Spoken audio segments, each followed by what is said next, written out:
ఓ పక్కన ఏడుపొచ్చేస్తుంది. చెయ్యి షివరైపోతుంది. చెంపల మీద పడుకుందాం అనుకునే టైంకి డోర్ ఓపెన్ చేస్తే అర్థమైపోయింది. అంటే నేను అక్కడ లేని టైంలో నన్ను ఫాలో అయ్యే వాళ్ళకి తెలుసు. నేను హైదరాబాద్‌లో జాబ్ పర్పస్ మీద ఫ్లాట్ రెంట్‌కి తీసుకొని ఉంటున్నా అని చెప్పి. సో, అది 25,000 పర్ మంత్ అనమాట. ఆ రెంట్. నాకు చాలా ఎక్కువది. కాకపోతే అది నాకింక వేరే ఆప్షన్ లేక ఇంకా తీసుకోవాల్సొచ్చింది. అగ్రీమెంట్ 6 మంత్స్ అన్నారు. సరే 6 మంత్స్ అక్కడ ఉంటాను కదా! 6 మంత్స్‌లో నాకు కొంచెం ఐడియా వస్తది. వాట్ ఈస్ వాట్ అక్కడ అని చెప్పి వేరే ఏరియాని వెతుక్కొని వెళ్దాం. సెవెంత్ మంత్‌కి డీసెంట్ ఏరియాస్‌లో నా బడ్జెట్‌లో దొరికితే చూసుకొని వెళ్దాం అని చెప్పి అనుకున్నా.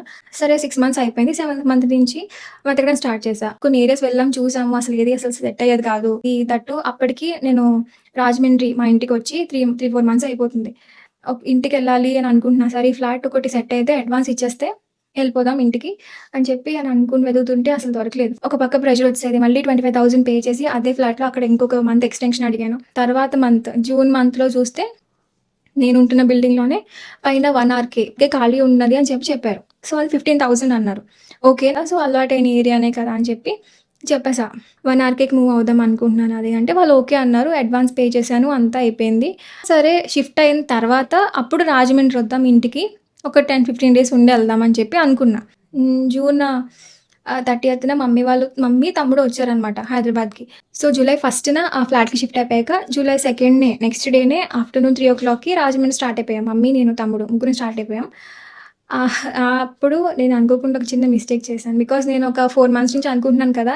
రాజమండ్రి వెళ్ళాలి, ఇంటికెళ్ళాలని. సో, ఆ కంగారు ఇంటికెళ్ళిపోవాలి అనే కంగారులో అనుకోకుండా ఒక చిన్న మిస్టేక్ చేశాను. చెప్తానది. నెక్స్ట్ మళ్ళీ నేను హైదరాబాద్ రిటర్న్ ఎళ్ళింది ఎప్పుడంటే జూలై 13థ్. జూలై 13థ్ మళ్ళీ సేమ్ ఇక్కడ మార్నింగ్ 7:30, 7:40కి వందే భారత్ మళ్ళీ ఎక్కితే నన్నక్కడ రీచ్ అయింది 2:00 అనమాట. అలా ఫ్లాట్‌కి రీచ్ అయ్యేసరికి నాకు 4 అయిపోయింది ఆల్మోస్ట్. అప్పుడే కొత్తగా థింగ్స్ పెట్టాను కదా! మొత్తం ఫ్లాట్ అంతా కొంచెం ఆర్గనైజ్ చేసుకుందాం అని చెప్పి అన్నీ సర్దుకున్నాను నెమ్మదిగా. సర్దుకొని మమ్మీ నాకు మార్నింగే ప్యాక్ చేసి ఇచ్చారన్నమాట కొన్ని చపాతీస్. సో, అది తినేసి పడుకుందాం అనుకునే టైంకి గుర్తొచ్చింది.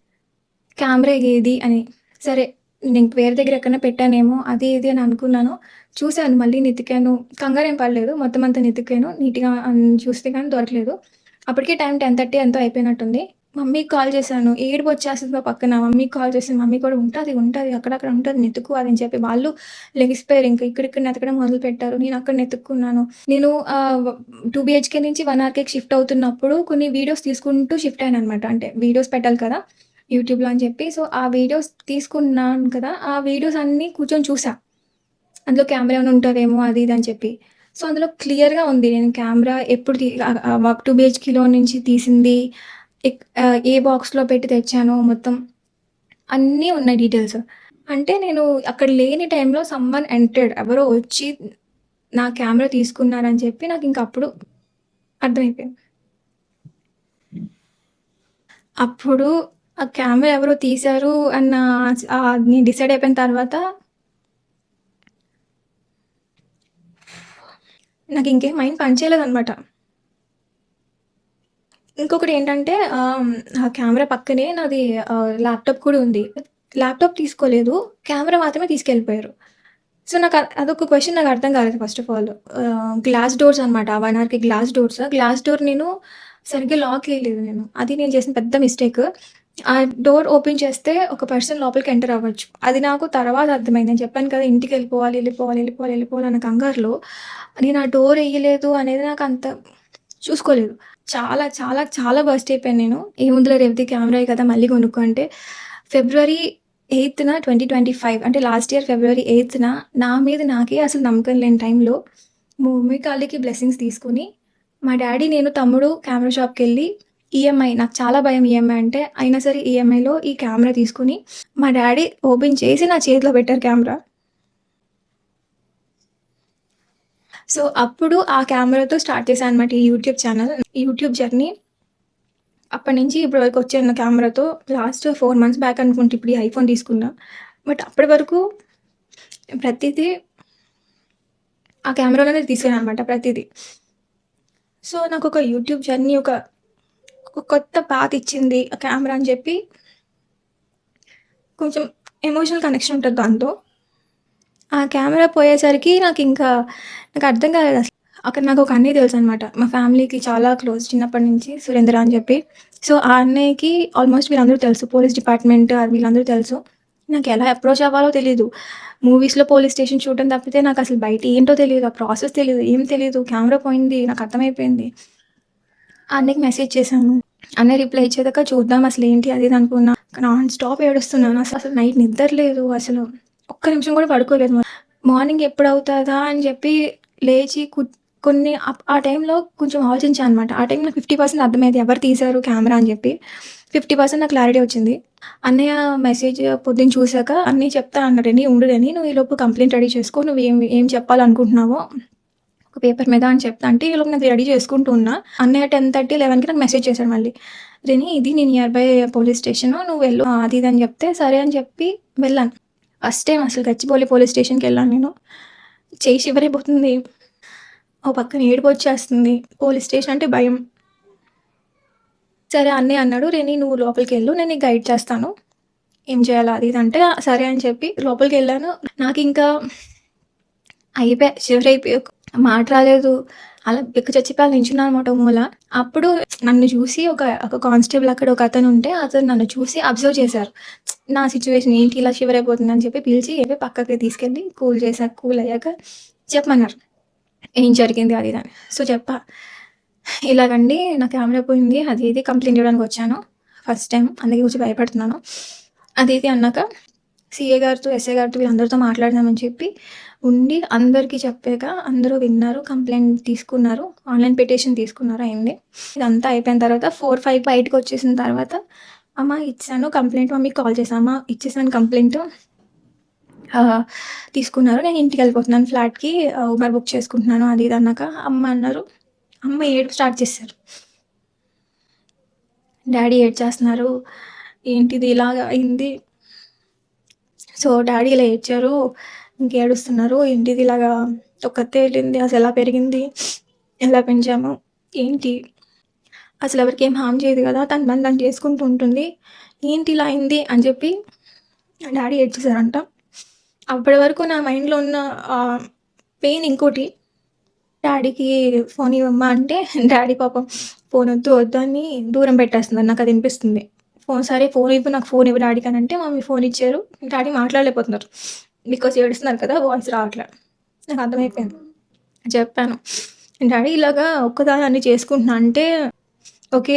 She is capable. తను ఏమైనా చేయగలదు, ఏమైనా చేసుకోగలదు తనంతట తాను అని చెప్పి నువ్వు కొంచెం ప్రౌడ్‌గా ఫీల్ అవ్వాలి. ఇలా నువ్వు ఇలా అయిపోతే ఎలాగా అది ఇది అని చెప్పి కొంచెం మాట్లాడాను.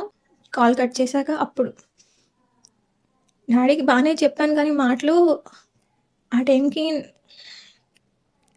ఏంటి సిట్యుయేషన్ ఇలా అయింది అని చెప్పి నాకు ఫస్ట్ మైండ్ పని చేయల. ఊబర్ బుక్ చేసుకున్నాను కదా! క్యాన్సిల్ చేసి పోలీస్ స్టేషన్ బయటే ఆ బెంచ్ మీద కూర్చుండిపోయాను కాసేపు. ఒక 10, 15 మినిట్స్ అనుకుంటా. అలాగే కూర్చుండిపోయాను అక్కడ. ఏం మాట్లాడలేదు. ఎవరితో మాట్లాడలేదు. కాసేపు అలా కూర్చొని ఓకే. అప్పుడు స్టార్ట్ అయ్యి ఇంటికెళ్ళాననమాట. ఫుడ్ తెచ్చుకున్నాను. ఆర్డర్ చేసుకున్నాను. తినేసిన తర్వాత పడుకున్నా గానీ ఒక భయముంటది కదా! ఇప్పుడు నేనున్న ఈ ప్లేస్‌లోకి ఒకళ్ళొచ్చారు. తెలియకుండా ఇక్కడిక్కడే తిరిగారు అనేది నాకు నిద్ర పట్టలేదు. తమ్ముడొచ్చాడనమాట హైదరాబాద్‌కి.